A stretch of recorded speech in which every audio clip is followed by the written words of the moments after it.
Right, you need to recognize this question. To factorize this question, you need to recognize first that this is difference between two squares.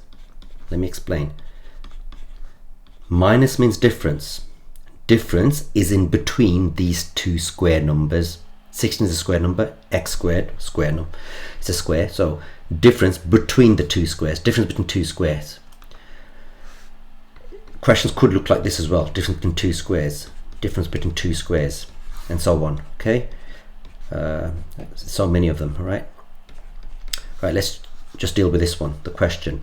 Different, if you've recognized it's difference between two squares, then you're able to put two double brackets with an x and x term. Sorry, with an x and an x, because x times x gives you x squared. What you then need to do is put the plus and minus.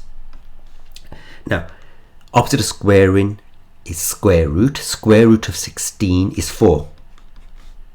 Right, there's the answer. Right, so for example, for this one, if you recognize this difference between two squares, you obviously put double brackets, plus and minus. Square root of 25 is 5, plus and minus 5, and so on. Right, this one here, difference between two squares. Square root of 64 is 8. Right, see, it's factorized. Something a bit more difficult. If I show you something a bit more difficult now.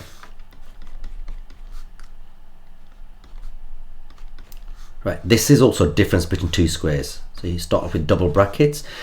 Right, square root of 4 is 2. Square root of x squared is x. So you can see 2x times 2x. 2x times 2x gives you 4x squared. Don't forget the plus and minus as usual.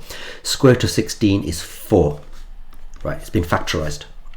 Right, if you don't recognize that during the exam, you didn't recognize, or you don't recognize that this is a difference between two squares, then obviously you're not going to get this type of answer. So the first thing is to actually recognize this difference between two squares.